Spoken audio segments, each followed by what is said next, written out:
할렐루야. 오늘이 10번째 강의가 되겠습니다. 우리 기도하고 강의 시작하도록 하겠습니다. 거룩하신 주님, 주님을 찬양합니다. 오직 주의 이름만 높여드립니다. 우리 바울의 일생을 따라가면서 우리의 삶을 통해 또 우리의 마음속에서 오직 주님만 높이는 그런 마음과 그런 일들이 우리의 삶 가운데 생겨날 수 있도록 우리를 붙잡아 주시고 축복해 주옵소서. 모든 강의를 주님만 의지할 때에 예수님의 이름으로 기도하옵나이다. 아멘. 우리가 지난 시간에 3차 전도 여행을 이제 마무리하는 그 지점까지 우리가 갔었죠.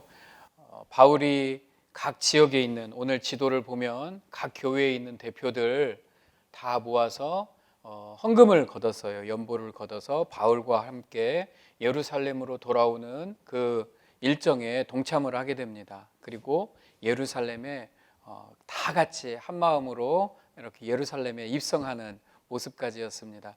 우리가 이런 공부를 할 때 저는 그렇게 많이 해봅니다. 제가 직접 한번 연상을 해봐요.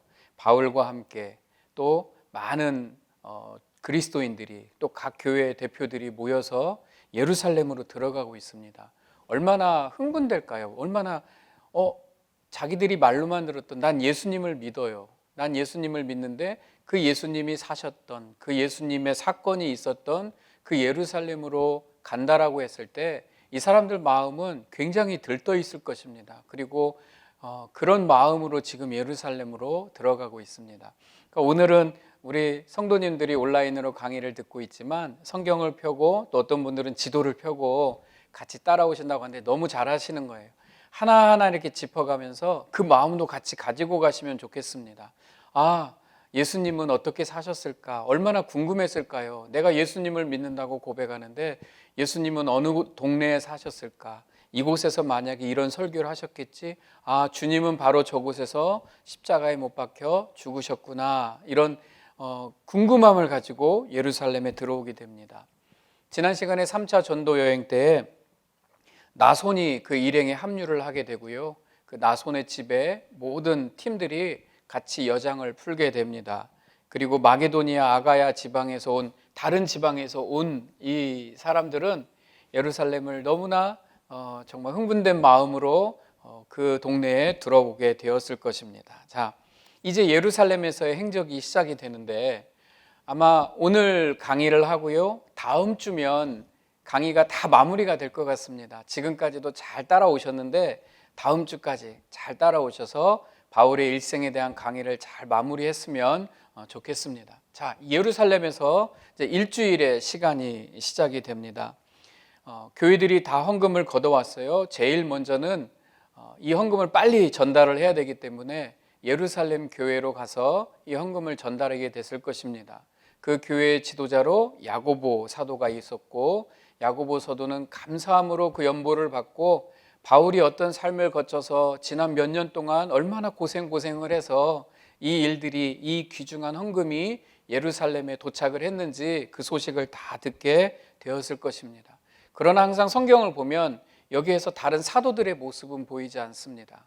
우리가 지도나 다른 것을 보면 여기가 예루살렘인데요. 아마 사도들은 뿔뿔이 흩어져서 복음을 전하고 있었을 것입니다.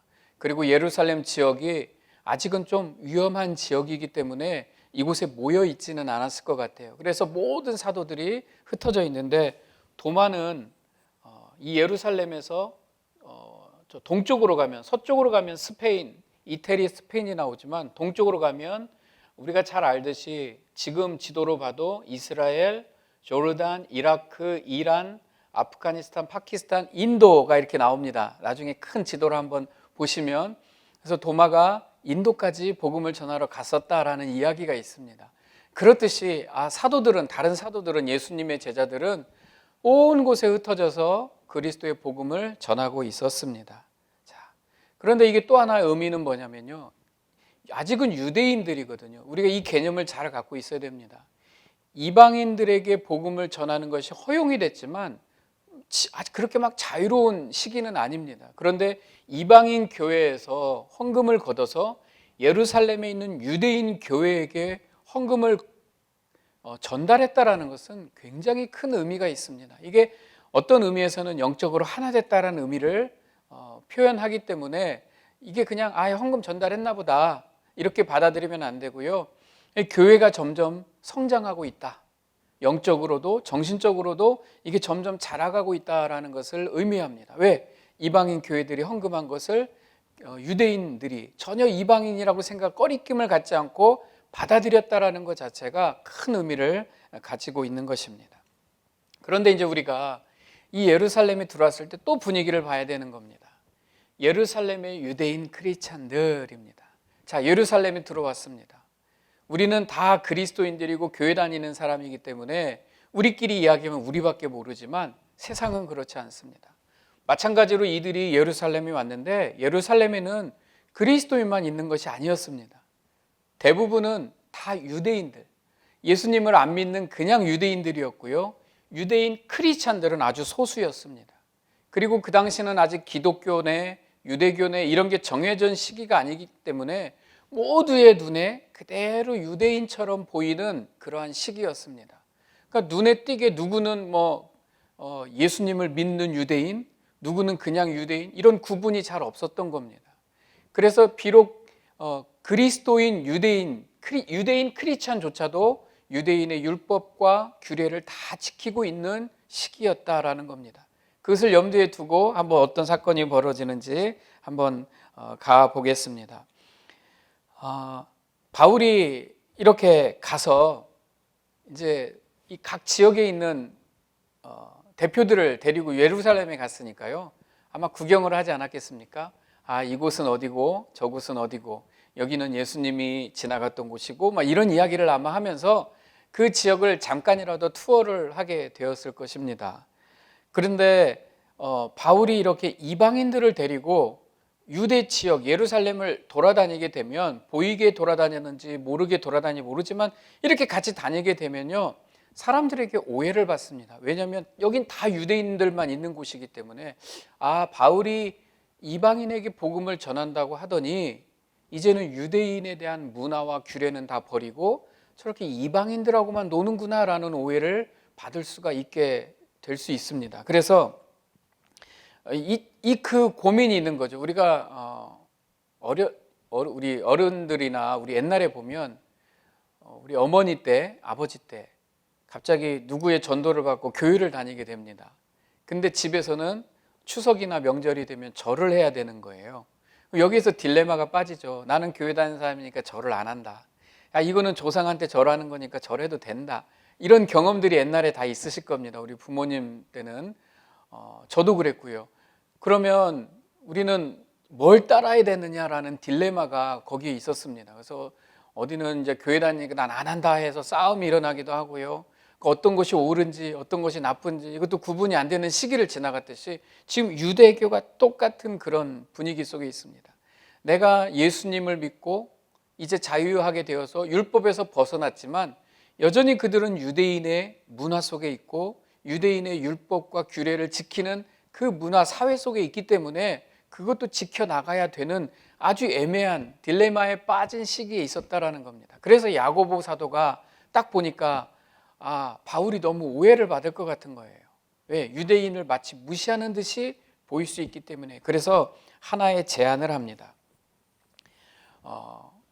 바울 선생 이렇게 다니면 우리는 다 아는데 저 유대인들이 오해를 하게 될 것 같으니까 이번에 나실인 서약이 있는데 그 서약에 바울 선생이 직접 동참해서 나도 유대인으로서 유대인의 규례와 결례를 다 지키고 있다는 것을 좀 보여주면 어떻겠소? 라고 제안을 하게 됩니다.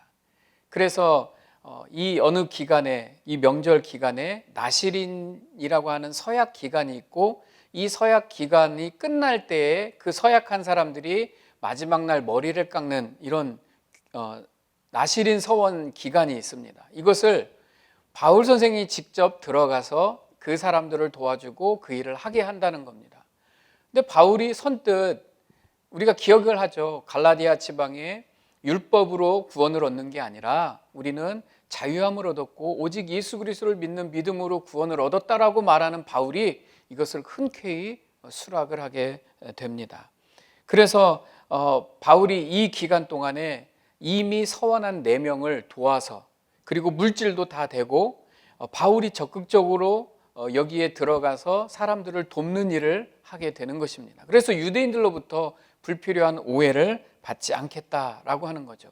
바울이 우리가 2차 전도여행 때 겐그레아라고 하는 곳에 가서 머리를 깎았더라, 서원을 풀고 머리를 깎았더라. 그러니까 이 비슷한 규례를 지키고 있었던 것 같습니다. 그래서 바울은 그것을 흔쾌히 받아들이게 됩니다. 천하의 바울이 유대인의 그 규례를 지키기로 약속을 하고 그 일에 동참하고 있는 것입니다. 여기서 우리가 바울을 볼 수가 있습니다. 말씀 속에 바울이 이렇게 고린도전서에 씁니다. 내가 모든 사람에게서 자유로우나 스스로 모든 사람에게 종이 된 것은 더 많은 사람을 얻고자 함이라. 유대인들에게 내가 유대인과 같이 된 것은 유대인을 얻고자 하며, 유대인과 같이 된 율법 아래에 있는 자들에게는 내가 율법 아래에 있지 아니하나 율법 아래에 있는 자같이 된 것은 율법 아래에 있는 자들을 얻고자 하며. 바울은요 이제 되게 이미 큰 사람이 되었습니다. 나 다 괜찮다. 나는 이방인이 주님 앞에 돌아오는 것도 원하고 유대인들이 예수 믿고 돌아오는 것도 원한다. 나는 그들이 주님 앞에 돌아올 수 있다면 다른 거는 다 별거 아니다 라고 바울이 말을 하고 있는 것입니다. 그래서 바울이 그 일을 이제 하게 되는 것이지요. 자, 그런데 이제 사건이 일어나는 겁니다. 바울이 열심히 유대인들의 정결회식을 돕고 이제 그 기간이 거의 끝나갈 무렵인데, 이 예루살렘의 이 절기를 지키기 위해서 다른 각지에서 온 사람들이 있습니다. 그 중에 외부에서 온 유대인들이 있습니다. 유대인 크리스찬이 아니라 그냥 정통 유대인이 있었습니다. 근데 그 정통 유대인이 우연히 예루살렘 거리를 돌아다니다가 바울을 보게 된 거예요. 그 바울을 보니까 자기가 예배소에서 왔는데 예배소에서 온 어느 이방인이 바울과 함께 예루살렘에 있는 것을 보게 된 것입니다. 그리고 뿔이 났어요. 이제는 이방인을 예루살렘까지 데려와, 그리고 바울이 왔다 갔다 하는 모습을 보니까 성전에도 들어가고 하는 것을 보고 사람들을 다시 선동하기 시작합니다. 그러면서 이렇게 말을 하네요. 사건의 시작. 외치되 이스라엘 사람들아 도우라. 이 사람은 각처에서 우리 백성과 율법과 이곳을 비방하여 모든 사람을 가르치는, 그러니까 바울을 말하는 거예요. 그러니까 갑자기 바울을 고소하기 시작하는 거예요. 동네 사람들 일로 와보세요. 이 사람, 이 바울이란 사람은 우리가 아는데 예배소나 다른 지역에서 우리 백성, 여기 이스라엘 백성과 이스라엘의 율법과 또 이 예루살렘을 비방하는 자입니다. 바울이 그랬습니까? 안 그랬죠. 근데 그렇게 말을 하고 있는 거예요. 그리고 그런 것으로 모든 사람을 가르치는 바로 그 자인데, 바로 그 놈인데, 이렇게 또 표현을 하는 거죠. 사람들을 선동을 하고 있는 것입니다. 이렇게 선동을 해서 갑자기 순식간에 막 일들이 생기는 겁니다. 왜냐하면 같이 따라왔던 사람 일행 중에 드로비모가 있었습니다. 드로비모가 예배소 사람이었고 또 각 교회의 대표가 다 같이 예루살렘에 와 있기 때문에 바울이 아마 그 일행들을 데리고 아까 말한 것처럼 예루살렘을 투어했을 수도 있죠. 아무튼 그 예루살렘 지역에 머무는 걸 누군가가 보고 바울과 함께 시내에 있음을 보고 바울이 그를 성전에 데리고 들어간 줄로 생각함이러라. 오해죠. 바울은 지금 유대인의 신경을 건드릴 필요가 없어요. 이방인들은 성전에 들어가면 안 되는데 굳이 이방인을 성전에 데리고 들어가서 유대인들의 화를 돋굴 일이 없었어요. 바울은 그렇게 하지 않았다는 거죠. 그런데 그 외부에서 들어온 유대인이 선동을 해서 바울을 모함하기 시작했다라는 것입니다. 그래서 갑작스러운 일이 생기는 거예요. 이게 일주일 어간에 갑자기 생기는 일이거든요. 갑자기 마치 예배소에서 있었던 큰 소요가 이 예루살렘에도 갑자기 일어나게 되는 것입니다. 그리고 막 사람들이 모이고 유대인들의 결례를 범했다, 이 절기에 성전을 범했다, 이런 식으로 표현을 하니까 사람들이 순식간에 몰리고 바울이 포위가 되게 된 것입니다. 그리고 바울은 결박당해서 유대인들에 의해서 성전 밖으로 끌려 나가게 됩니다. 그리고 성전 밖으로 끌고 나가니까 성전 문을 닫아버렸다라고 나옵니다.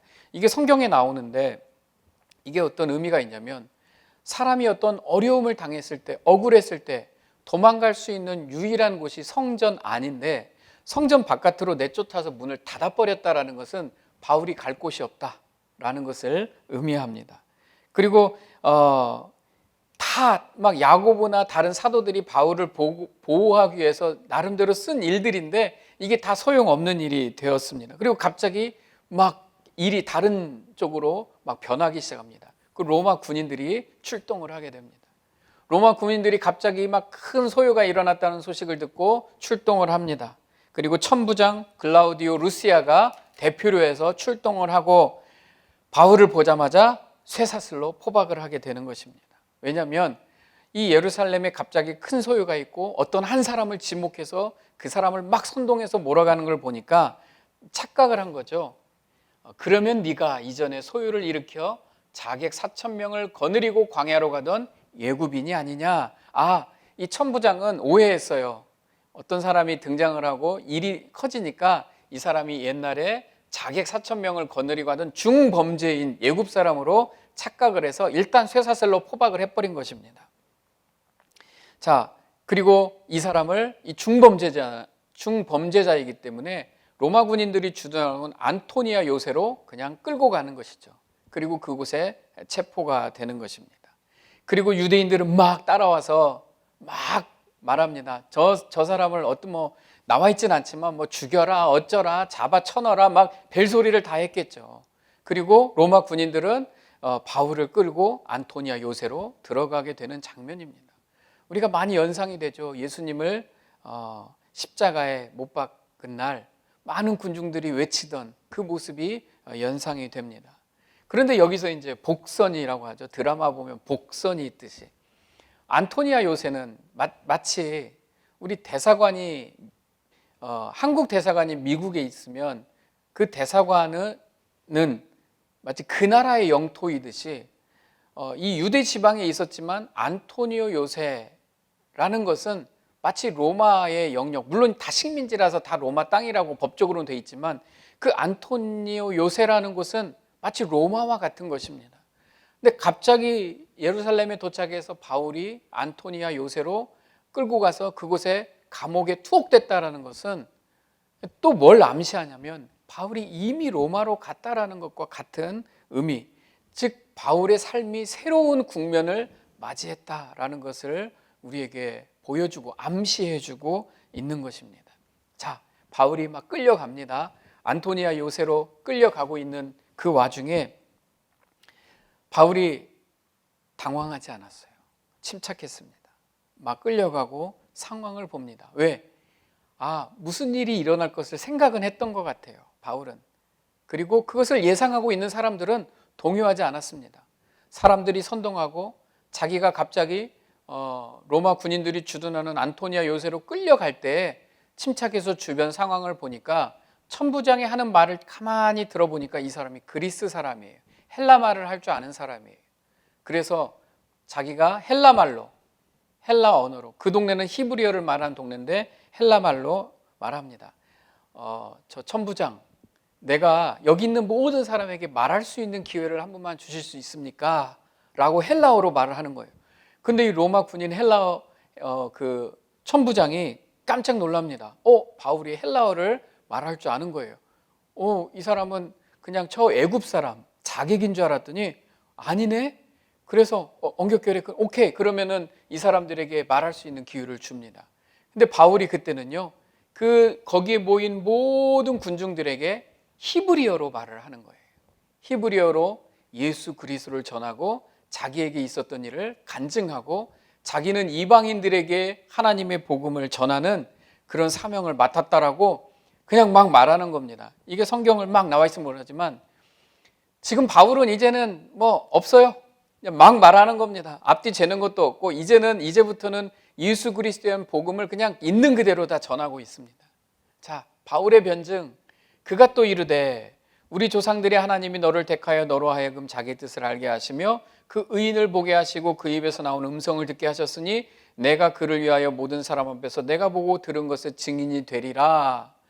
자기는 그리스도의 증인이고 지금 많은 유대 사람들 앞에서 히브리어로 자기는 그리스도의 증인이다. 그리고 나는 이방인들을 위해서 보냄을 받았다라고 말을 하는 것입니다. 근데 하나 유대인들에게 제일 민감한 게 이방인이거든요. 이방인을 위해 택한 그릇, 이게 우리한테는 너무 잘 이해가 되는 말이지만 그냥 정통 유대인들한테는 말도 안 되는 소리입니다. 어떻게 저 부정한 이방인들을 끌어들이냐, 더 난리가 나게 된 것입니다.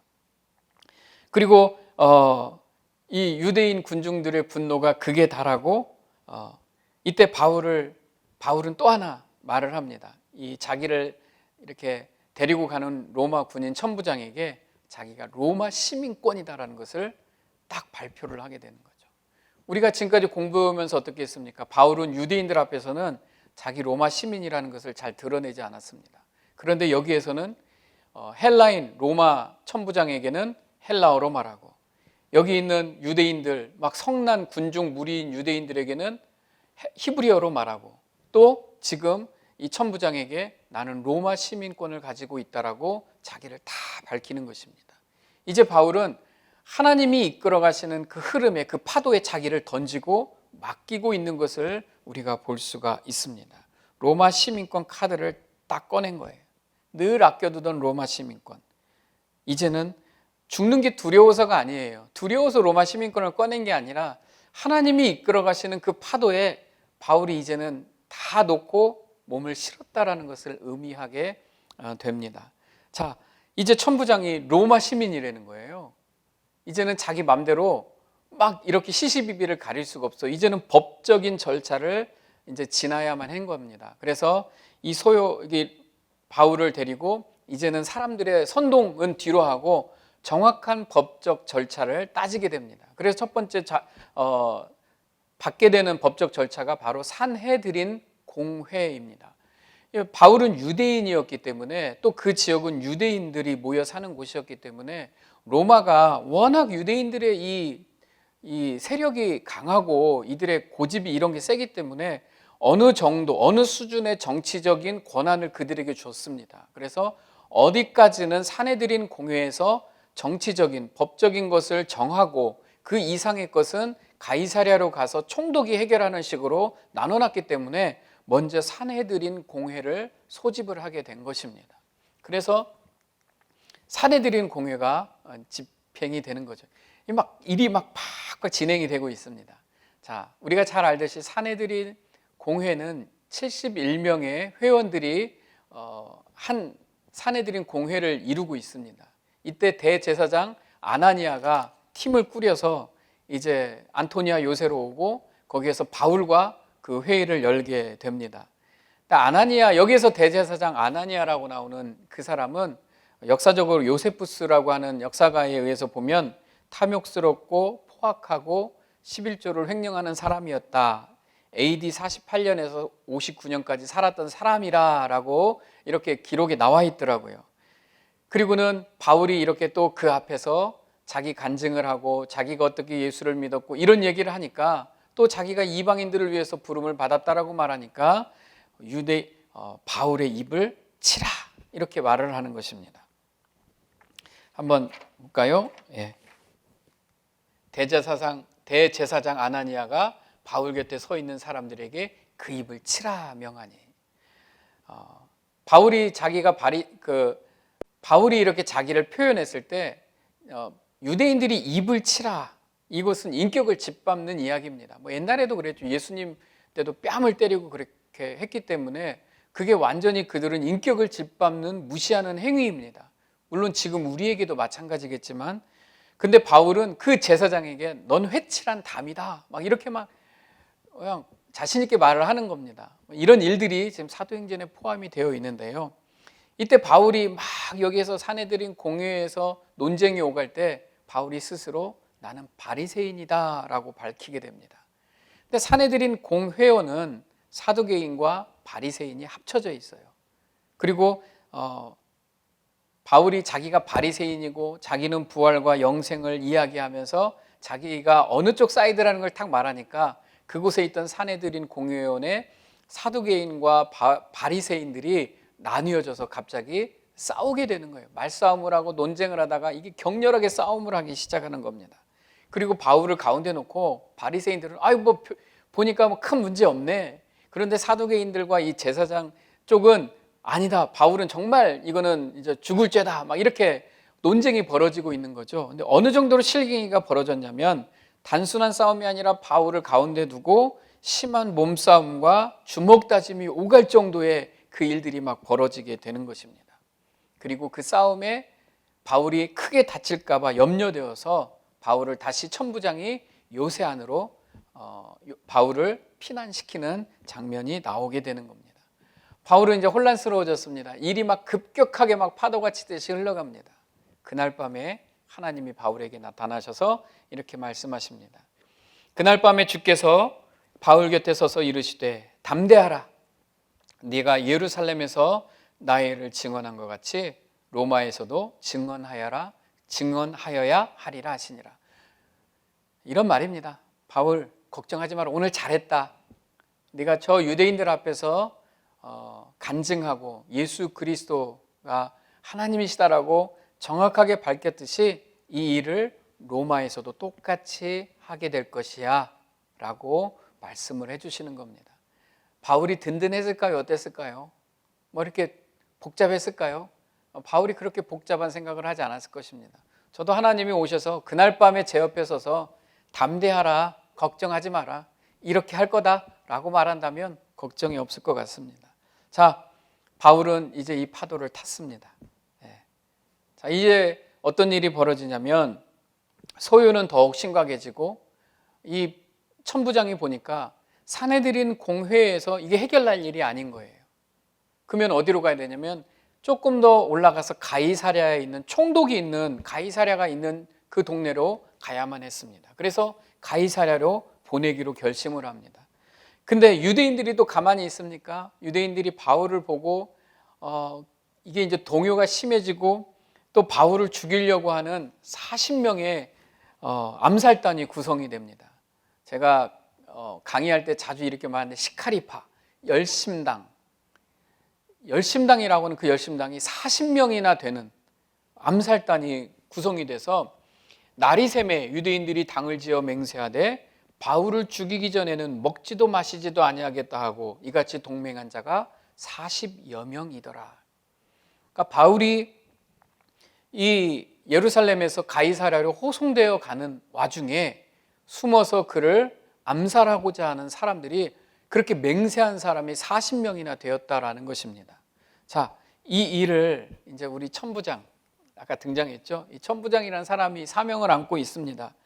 그리고 이 일을 어떻게 첩보를 입수하게 돼요. 유대인들이 이렇게 지금 바울을 길목에서 죽이려고 한다라는 첩보를 입수하게 되고, 그리고 바울이 로마 사람인 걸 알았잖아요. 유대 사람만이 아니라 이 로마 시민권을 가진 사람이기 때문에 특별한 정책, 특별하게 이송 결정을 내립니다. 그래서 가만히 놔뒀다가는 죽임을 당하게 될 것 같아서 이 호송하는 데에 수많은 병력을 동원하는데 보병 200명, 기병 70명, 창병 200명을 동원을 해서 바울을 가이사랴까지 호송을 하게 됩니다.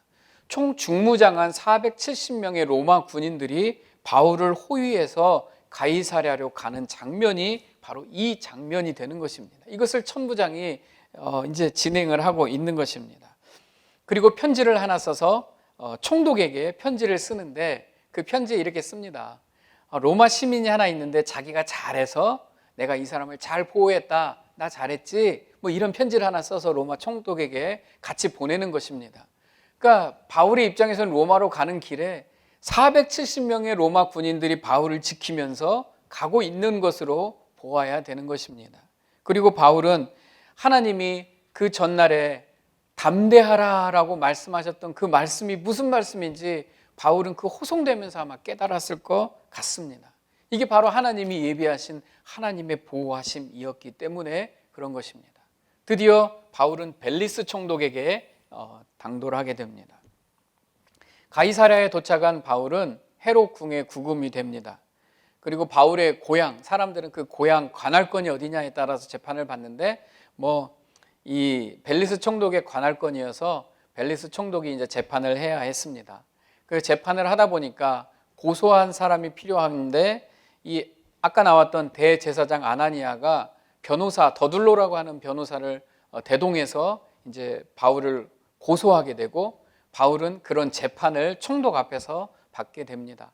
그래서 그 아나니아가 데려온 변호사가 어떻게 바울을 고소하냐면 유대 사람에게 소란을 일으키는 전염병 같은 자, 나사렛 도당의 괴수, 예수 믿는 괴수, 세 번째 성전을 더럽히려는 시도, 이런 걸로 해서 바울을 이렇게 죄목을 거는 거죠. 근데 바울은 이에 대해 적절하게 또 이야기를 합니다. 오직 내가 그들 가운데 서서 외치기를 내가 죽은 자의 부활에 대하여 오늘 너희 앞에 신문을 받는다고 한 이 소리만 있을 따름이, 야, 니들이 나를 고소했는데 다 그 말도 안 되는 소리고, 만약에 내가 정말 한 게 있다면 난 오직 예수 그리스도의 죽음과 부활, 예수 그리스도의 복음을 전한 것밖에는 나한테는 아무런 문제가 없다라고 말을 하고 있는 것입니다. 옆에서 벨릭스 총독이 저게 뭔 말인가, 유대인들끼리 싸우는데 못 알아듣는 거예요. 뭐 특별히 잘못한 것도 없는 것 같고 사건을 뭐 만든 것도 없는 것 같아요. 근데 유대인들이 하도 시끄러운 사람들이니까 유대인들 눈치도 봐야 되고, 또 바울을 보니까 바울에 대한 궁금한 점도 있었어요. 왜냐하면 이 벨리스 총독의 와이프가 유대 사람이었거든요. 그래서 오케이, 나중에 또 하자 하고 바울을 그냥 풀어줄 수도 있었지만 바울을 그대로 구금하고 이 사건은 그냥 무마를 하고 지나가게 됩니다. 그리고는 이 궁 안에서 바울은 나름대로 잘 편하게 다닐 수 있도록 조치를 취해 줍니다. 백부장에게 명하여 바울을 지키되 자유를 주고 그의 친구들이 그를 돌보아 주는 것을 금하지 말라, 이렇게 말합니다. 자, 여러분 여기서 이제 하나 잠깐, 그의 친구들 누가 기억이 나십니까? 누가가 어디 있을까요? 누가가 있겠죠. 지금 이 사도행전을 기록한 누가가 분명히 있을 겁니다. 그러니까 옆에 있는 바울의 제자들, 바울의 일행들이 와서 도와줄 수 있도록 배려를 해준 것입니다. 근데 사도행전에 보면 이 사건이 굉장히 디테일하게 그려져 있어요. 그러니까 누가는 자기가 경험하지 못하고 들은 얘기는 대단한 죄도 없는 것 같은데 너 예루살렘 가서 재판 받을래? 그런데 바울이 이렇게 말합니다. 나는 예루살렘으로 가지 않겠습니다. 나는 로마로 가서 로마 황제 앞에서 재판을 받고 싶습니다 라고 정확하게 표현을 하는 거죠. 법적으로 로마 시민이 나는 황제 앞에서 재판받겠습니다 하면 그렇게 해야만 되는 법이 있는 것입니다. 이때 베스 총독이 그냥 부임하자마자 너무 머리가 아파서 당시의 유대 왕이었던 아그리빠를 부릅니다. 아그리빠를 불러서, 제가 이 그림을 하나 찾았거든요. 도대체 당신은 유대 왕이니까 좀 잘 알 거 아닙니까? 상황을 한번 와 보십시오. 나 좀 도와주십시오 하고 바울을 불러서 바울의 이야기를 듣습니다. 근데 바울이 여기에서 지금까지 예수님을 만난 이야기, 예수 그리스도에 관한 모든 이야기를 이렇게 전하고 있는 것입니다. 보이죠?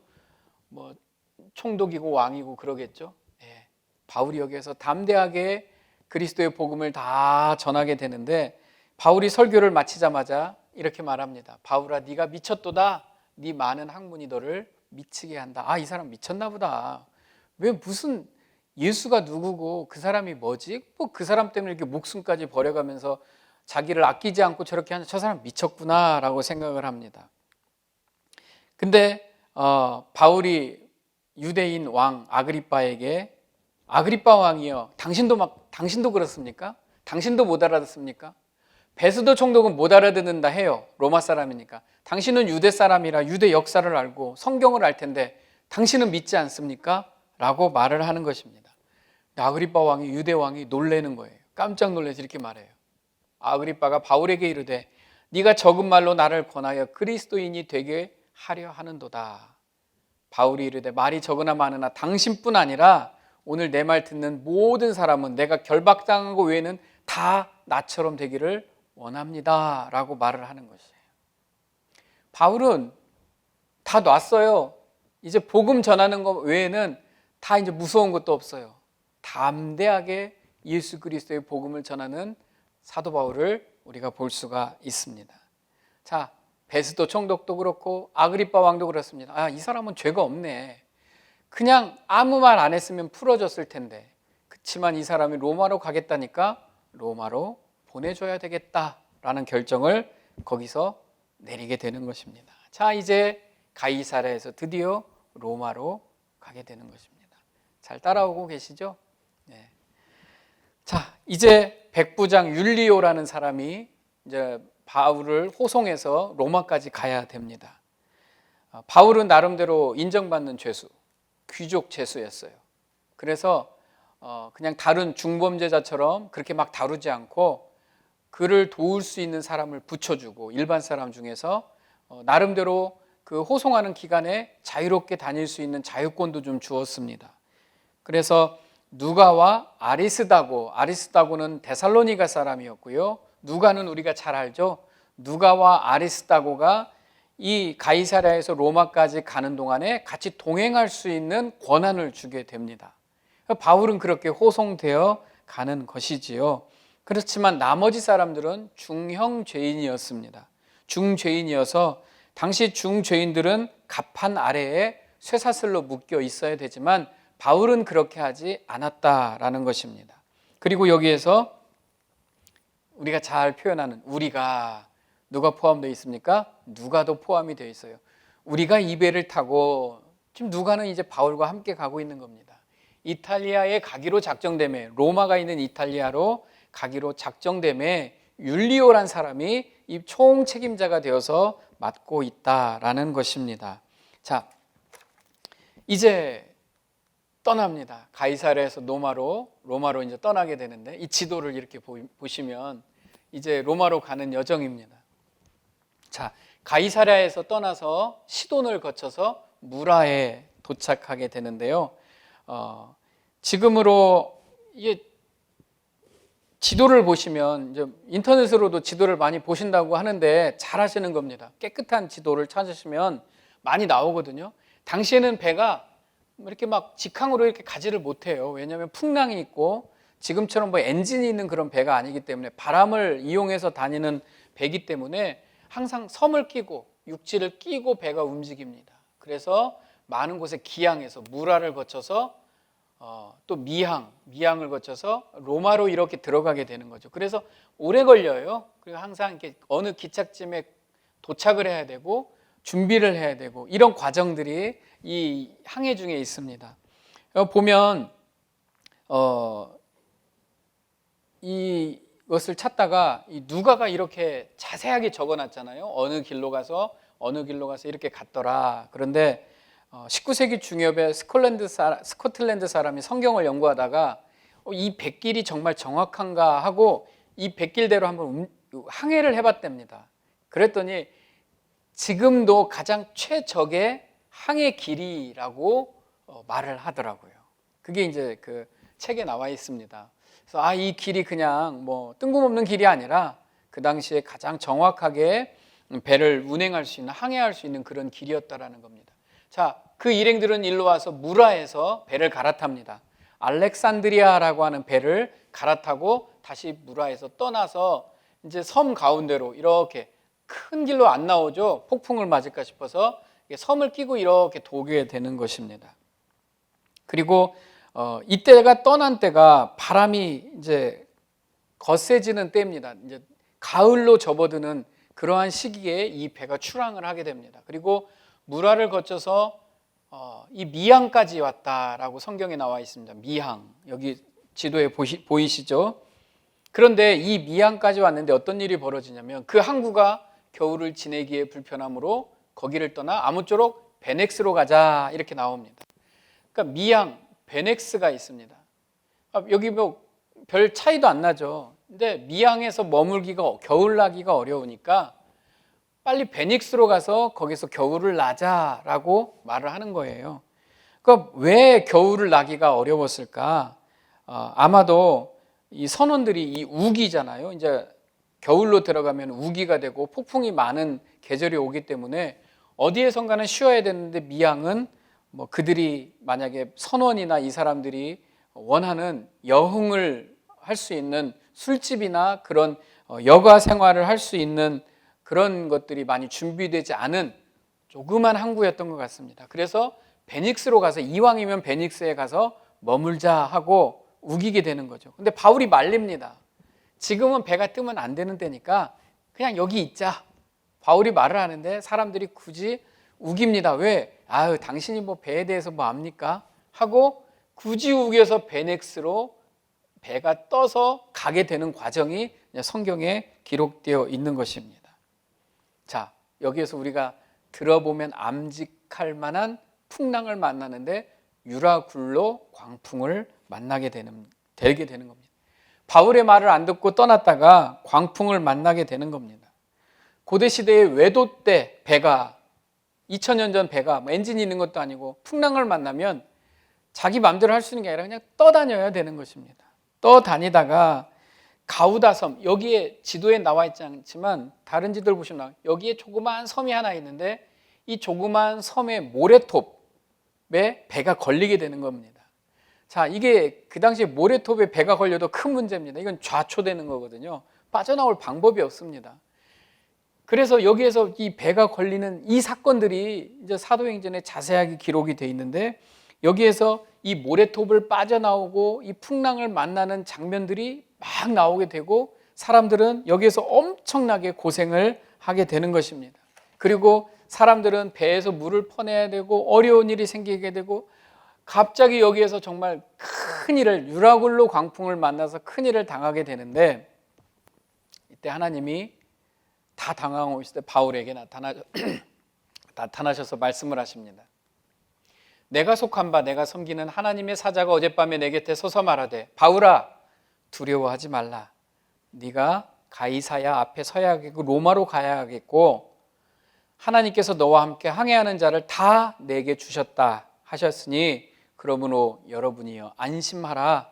나는 내게 말씀하신 그대로 되리라고 하나님을 믿노라. 바울이 말합니다. 지금 엄청나게 고생을 갑자기 하고 있는데 안심하라, 걱정하지 마라 이렇게 말을 하고 있는 것입니다. 사도행전 27장 37절에 이렇게 말합니다. 그때 배에 있는 우리의 수는 전부 276명이더라. 우리 누가가 포함이 되어 있는 것입니다. 오늘 성경 구절에서 276명 제가 한번 염화회에서 설교할 때 이것을 한번 간단하게 말씀드린 적이 있는데요. 여러분들이 이 배를 한번 탔다고 생각해 보십시오. 멀미 나고요. 난리가 났을 겁니다. 물에 빠져 죽을까 봐 두렵고요.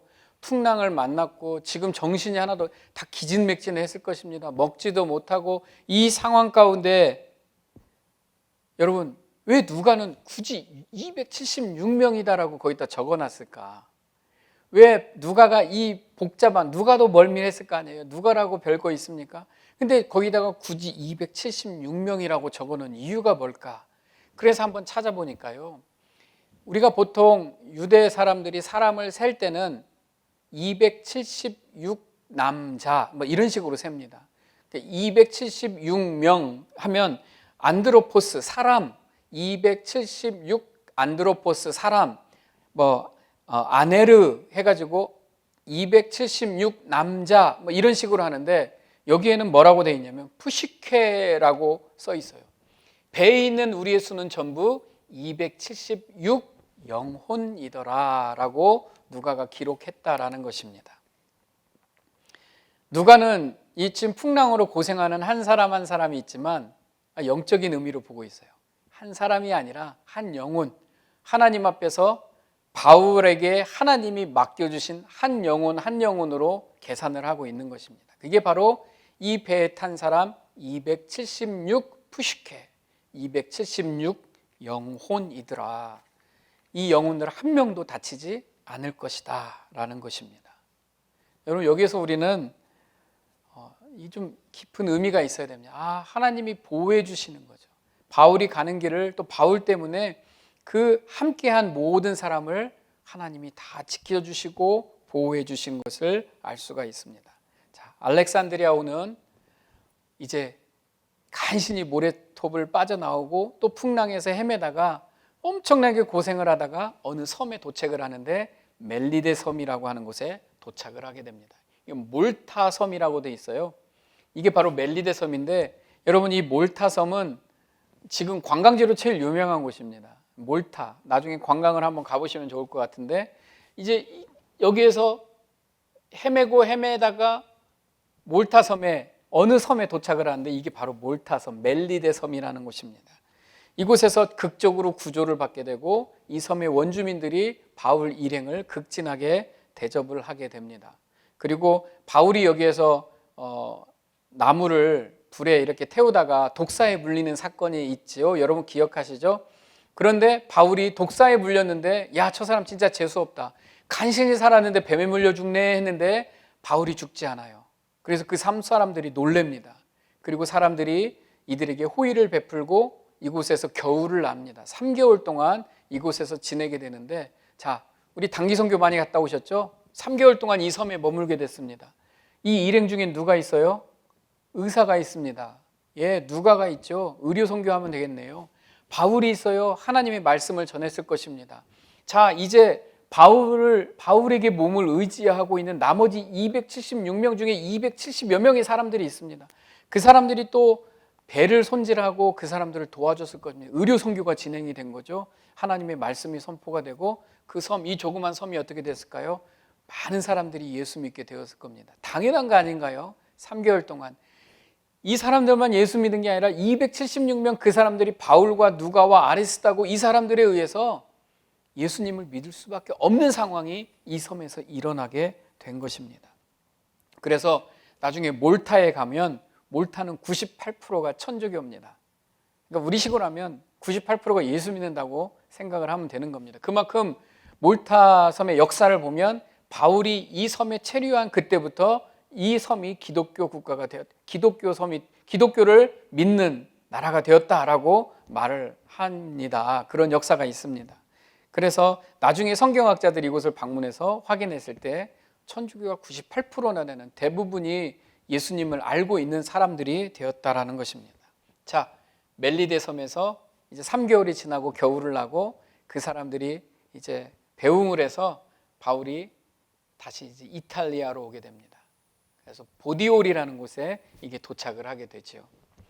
자, 보디올에 도착을 하게 되니까 이제 지금 겨울을 난 거예요. 거의 한 10월에 막 늦가을, 초가을에 막 출발을 해서 겨울을 다 나고 이 봄이 다 될 무렵에 로마에 도착을 하게 된 것입니다. 볼디올에 백부장이 바울을 일주일 동안 맘대로 돌아다니게 풀어줍니다. 왜냐하면 이미 율리오는 예수 믿는 사람이 되었을까요? 안 되었을까요? 되었겠죠. 바울하고 그렇게 같이 다녔는데 바울이 가만히 놔뒀겠습니까? 백부장이 이 보디올이라는 곳에서 일주일간 가만히 놔둡니다. 근데 거기에서 재밌는 일이 있죠. 많은 예수님의 바울의 제자들이 마중을 나오는 장면이 거기에 있습니다. 마중을 나와서 바울 일행이 도착했다는 소식을 듣고 로마에 있는 형제들이 마중을 나옵니다. 제가 그 성경 구절을 미처 못 썼네요. 여기 나오네요. 그곳 형제들이 우리 소식을 듣고 앞비오 광장과 트레이스 타베르네까지 맞으러 오니 바울이 그들을 보고 하나님께 감사하고 담대한 마음을 얻으니라.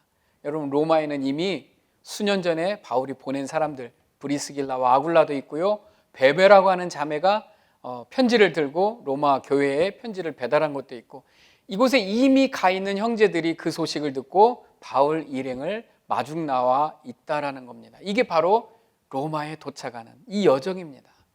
이 여정 가운데 하나님이 바울을 이끌어 가시는 이 모습을 볼 수가 있습니다.